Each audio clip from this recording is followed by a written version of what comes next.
Okey, baiklah, selamat tengah hari. Selamat tengah hari dan salam sejahtera semua. Cikgu ucapkan pada semua, semoga semua berada dalam keadaan sihat dan sentiasa untuk menjaga kesihatan dan keselamatan diri masing-masing ya. Semua berada di rumah, semua dekat dengan keluarga. Jadi senanglah untuk kita sentiasa mementingkan kesihatan dan keselamatan diri kita dahulu. Okey, cikgu teruskan dengan pembelajaran kita pada hari ini. Hari ini kita akan fokus ataupun kita akan lihat unit 10. Okey, kemudahan awam dijaga bersama. Okey, ini adalah dia berada di dalam bidang 2. Pada dalam bidang 2, unit 10, kemudahan awam dijaga bersama. Okey, kita tengok dahulu dekat sini muka surat 111. Muka surat 111. Okey, dalam unit ini saya belajar tentang kepentingan kemudahan awam kepada masyarakat. Okey, kita akan lihat tentang apakah kepentingan kemudahan awam ini kepada masyarakat. Okey, maksudnya kepada masyarakat itu kepada sesiapa sahaja yang berada di sekeliling kita, bukan hanya kepada kita secara individu. Okey, ataupun dengan kata lain hanya kepada seseorang yang terpilih misalnya. Okey, tidak ada. Jadi benda ini adalah kemudahan awam yang diguna pakai secara bersama. Seterusnya cara menjaga kemudahan awam secara bersama-sama. Maksudnya bagaimana kita nak menjaga kemudahan awam ni supaya dia kekal, supaya dia bertahan lama ataupun supaya dia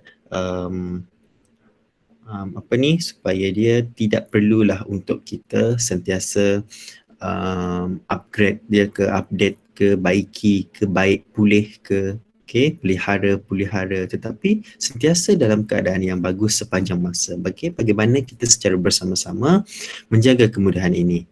Seterusnya, kesan vandalisme terhadap masyarakat dan negara. Ini apa kesan impak-impak dia. Okey, kalau dia melibatkan kesan vandalisme, jelas kat situ itu adalah lebih merujuk kepada kesan-kesan yang negatif.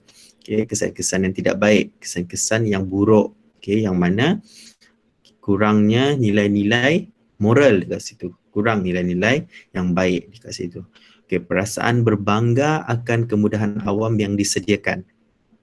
Okey, bagaimana kita nak mewujudkan perasaan bangga ini dalam diri kita. Okey, apakah kita perlu bangga ataupun apakah kita perlu sentiasa merendah diri, sentiasa merasakan kurang cukup, tak cukup lagi ni. Apa lagi yang kita perlu buat? Adakah kita perlu mempunyai perasaan-perasaan yang begitu? Kita akan tengok juga itu. Seterusnya, menzahirkan perasaan apabila kemudahan awam dirosakkan. Maksudnya bagaimana kita menzahirkan perasaan kita tu? Adakah apabila kita melihat kemudahan awam ini dirosakkan, kita seperti seperti daun keladi dicurahkan air. Seperti mencurahkan air ke atas daun keladi, tak ada rasa apa-apa. Air pun masih dicurahkan dan jatuh sama seperti semasa ia dicurahkan, sama banyak, tidak rosak, tidak apa, daun keladi pun tidak rosak, sama macam kita. Kita lihat sahaja kemudahan awam itu dirosakkan dan kita tidak menunjukkan apa-apa perasaan.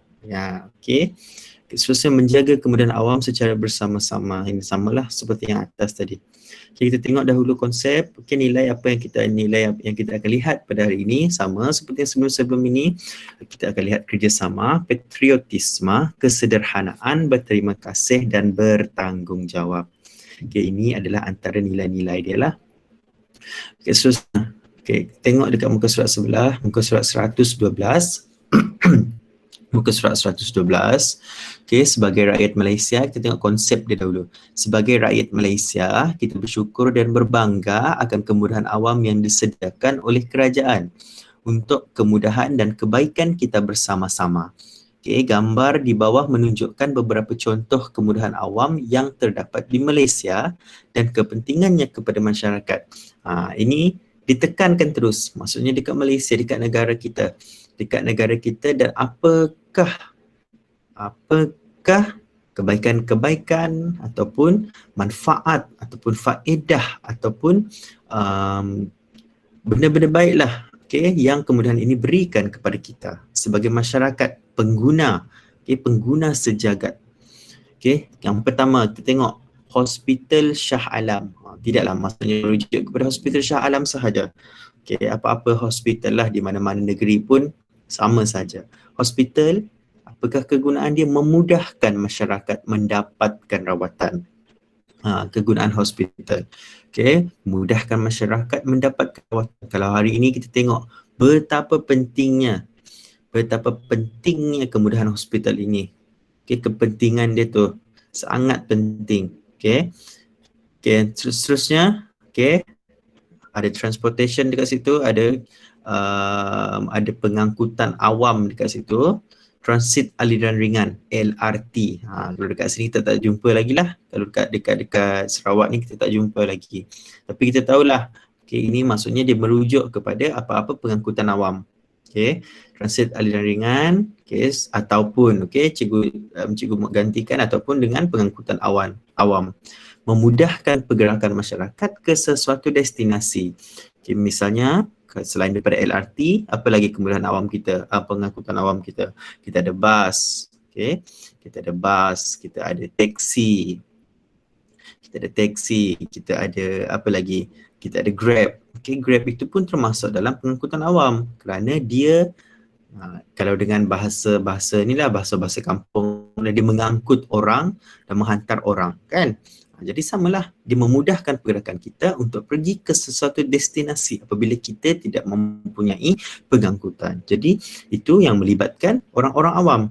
Itu yang dipanggil sebagai pengangkutan awam. Seterusnya kita lihat lagi kemudahan awam yang dinyatakan dekat situ. Kita ada pusat transformasi. Ini kalau pernah jumpa, cikgu rasa dekat sini cikgu tak pasti ada ke tak ada. Pusat Transformasi Bandar, UTC, memudahkan masyarakat membuat pelbagai urusan. Ini dia sama macam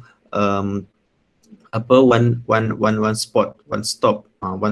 Semua tempat ada dekat situ. Semua benda ada dekat situ. Semua perkara, semua urusan, semua perkhidmatan, semua kemudahan yang kamu nak ada dekat satu tempat. Sebab tu dah dikata one stop. Sebab tu dia kata one stop. Jadi kalau kamu nak berurusan 2-3 urusan, kamu tak perlu pergi ke banyak-banyak tempat. Betul tak? Kamu tak perlu pergi ke, contoh kalau kamu nak berurusan dekat Bintulu, kamu tak perlu nak turun ke sekolah, kamu tak perlu nak pergi ke JPJ, kamu tidak perlu nak pergi ke balai polis. Lepas tu kamu nak turun lagi, kamu nak pergi ke pasar untuk mungkin untuk menguruskan pasport ke ataupun urusan immigration dekat dekat pejabat misalnya. Jadi ini one stop. Kamu boleh buat urusan kamu dekat satu tempat tanpa perlu bergerak dengan sangat inilah banyak tempat. Seterusnya perpustakaan. Apa fungsi perpustakaan ni? Memudahkan masyarakat membaca dan membuat rujukan. Ini adalah satu perpustakaan yang terdapat dekat ni, Ibu Negara Kuala Lumpur. Cikgu pernah berada dekat perpustakaan ini dan perpustakaan ini adalah antara perpustakaan yang menyimpan arsip yang paling besar di negara lah. Dan apa lagi tujuan perpustakaan bagi cikgu?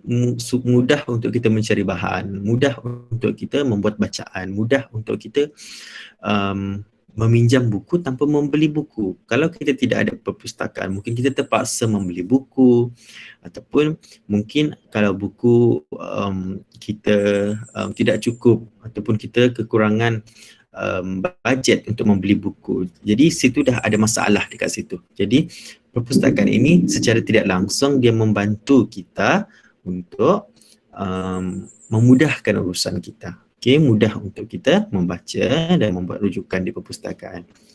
Seterusnya taman permainan. Ini adalah sebagai tempat beriadah. Disediakan taman permainan sebagai tempat beriadah. Bolehlah kita berrekreasi di waktu petang. Bolehlah kita melakukan aktiviti-aktiviti yang menyihatkan tubuh badan. Seterusnya dekat bawah situ, dekat situ kita boleh tengok Dewan Serbaguna. Okey, Dewan Serbaguna. Dewan orang ramai memudahkan masyarakat mengadakan aktiviti kemasyarakatan. Okey.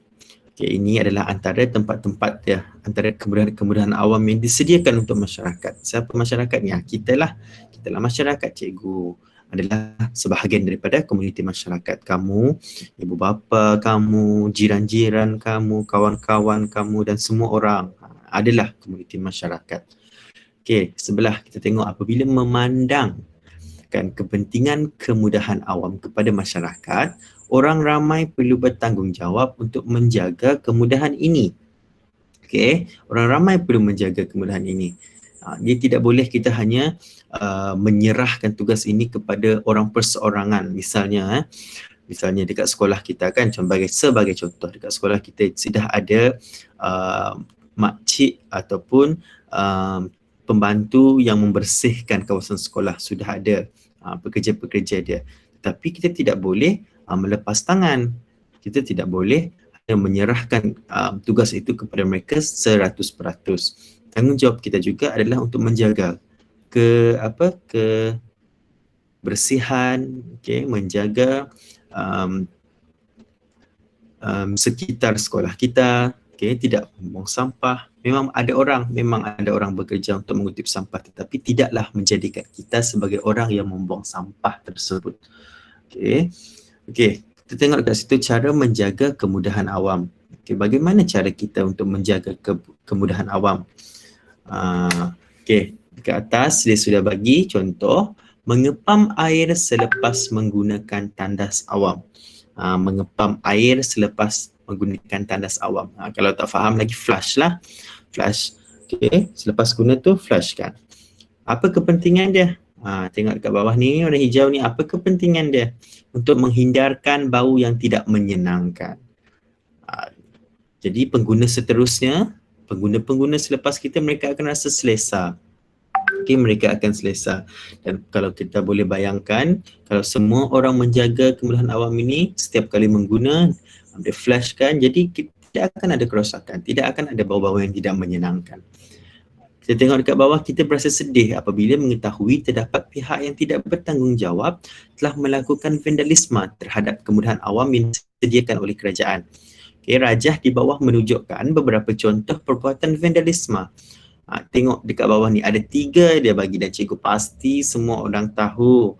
Boleh nyatakan lebih banyak lagi apa vandalisme yang dilakukan. Yang pertama, menconteng dinding dan pintu tandas awam. Menconteng dinding dan pintu tandas awam. Ini adalah salah satu perbuatan yang tidak bermoral.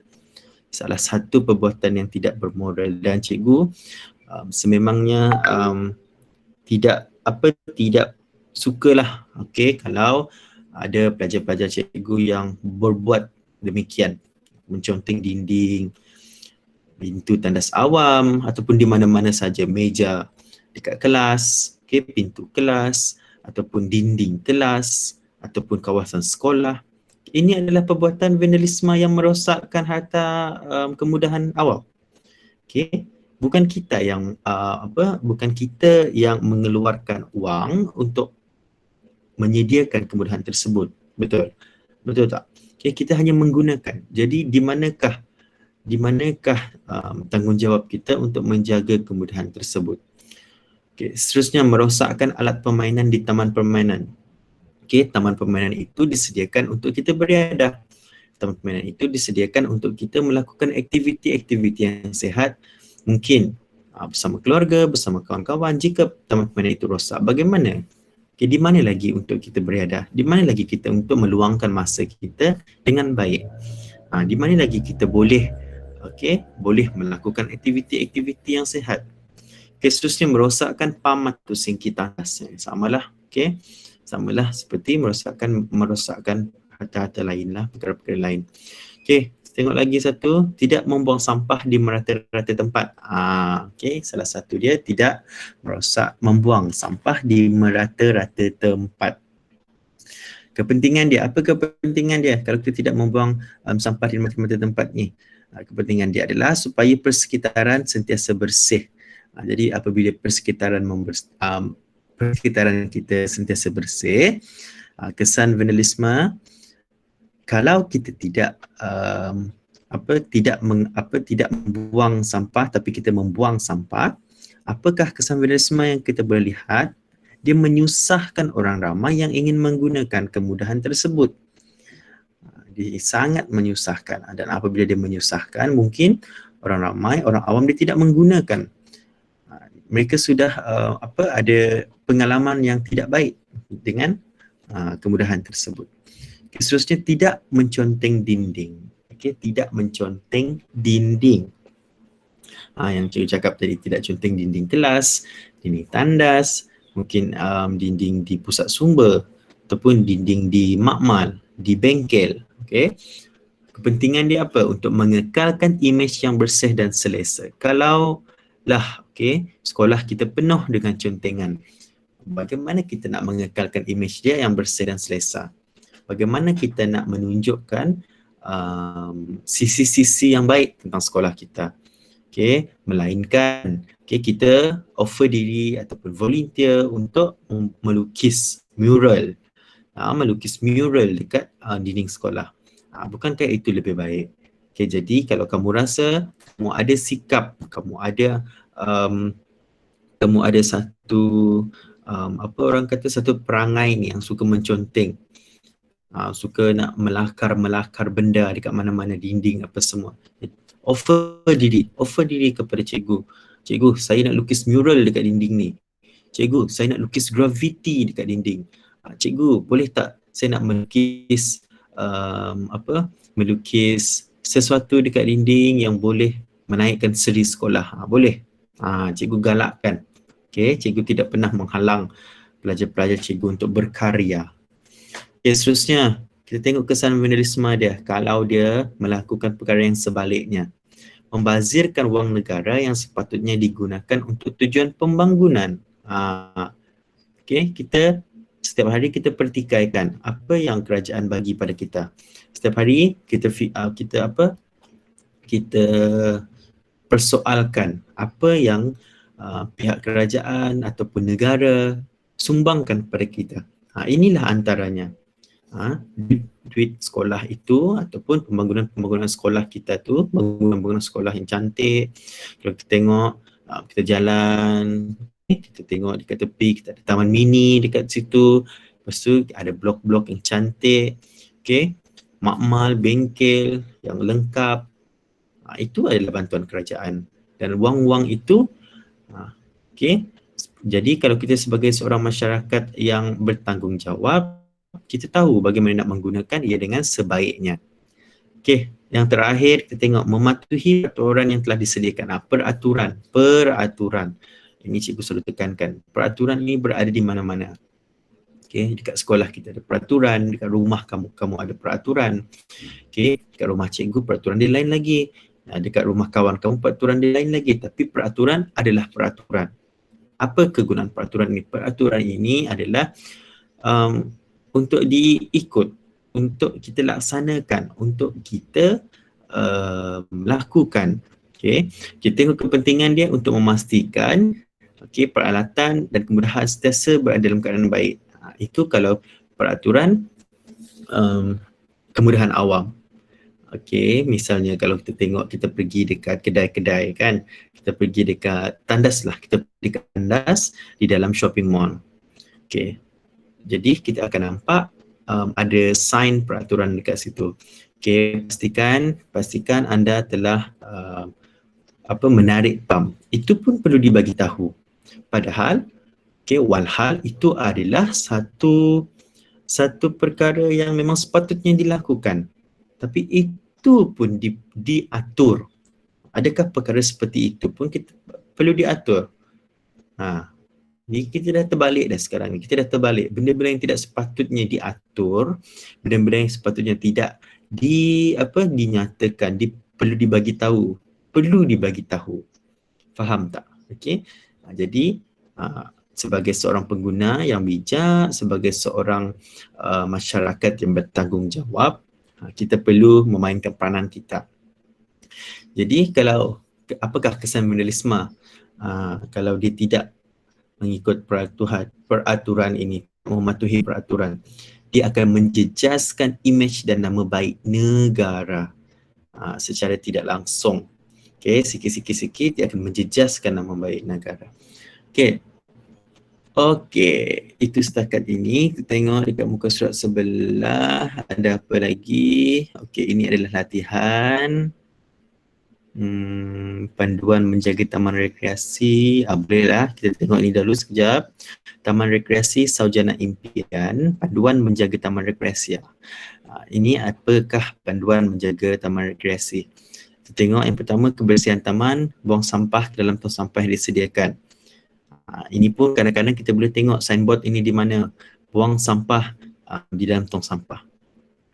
Padahal kalau kita sebagai seorang masyarakat ataupun seorang insan yang beretiket, kita tengok hari tu pernah tengok kan, beretiket, kita tahu buang sampah di dalam tong sampah. Okey, kalau kita tidak membuang sampah di dalam tong sampah, jadi apa gunanya tong sampah? Apa gunanya tong sampah? Untuk kita duduk dalam tu, ataupun untuk kita buang diri kita sendiri dalam tong sampah. Jadi sebagai seorang masyarakat yang bertanggungjawab, kita buat perkara mengikut aturan dia. Okey, kutip sampah yang terdapat di situ. Secara kita boleh sama-sama membantu. Kita sebagai masyarakat, kita tidak boleh hanya menyerahkan kepada orang lain, dan kita sebagai sebagai penonton saja, kita lihat saja sampah itu. Tapi kita juga sama-sama membantu kawasan tersebut supaya kawasan itu bersih, pengguna-pengguna lain pun boleh menggunakan kawasan tersebut. Jaga kebersihan longkang di sekeliling taman permainan. Kita boleh buat. Seterusnya, alatan permainan. Gunakan alatan ini dengan berhati-hati. Tidak dibenarkan menconteng atau merosakkan alatan permainan. Kanak-kanak bawah umur 12 tahun sahaja dibenarkan menggunakan alatan permainan. Sini nombor 3, jaga kebersihan tandas awam, tidak merosakkan peralatan, tidak merosakkan landscape. Apa ni landscape ni? Landscape ni persekitaran lah, apa yang ada. Mungkin di situ ada pasu bunga, di situ ada pancuran air, di situ ada di dalam taman permainan tu ada satu taman mini yang dihias untuk mencantikkan pemandangan. Itulah landscape dia, ataupun dia ada jalan-jalan batu, dia ada pokok-pokok, dia ada hiasan. Landscape yang indah ini adalah untuk menarik perhatian kita sebenarnya. Jadi kalau kita dah rosakkan landscape, apa yang dia nak tarik? Siapa yang dia nak tarik? Jangan merosakkan papan tanda. Nombor 4, tempat meletakkan kenderaan, letak motosikal dan basikal di tempat yang telah disediakan. Jadi no point, tidak ada guna tempat letak motosikal ataupun kenderaan, basikal disediakan tapi kita tidak meletakkan kenderaan kita dekat situ. Nak juga letak dekat di atas rumput, nak juga kita tarik masuk ke dalam taman permainan. Jadi tidak ada fungsi dah tempat letak motosikal tersebut. Jadi kita ikut peraturan-peraturan yang telah disediakan. Seterusnya, semoga kita dapat bersama-sama menjaga kebersihan dan kemudahan yang terdapat di taman rekreasi kita.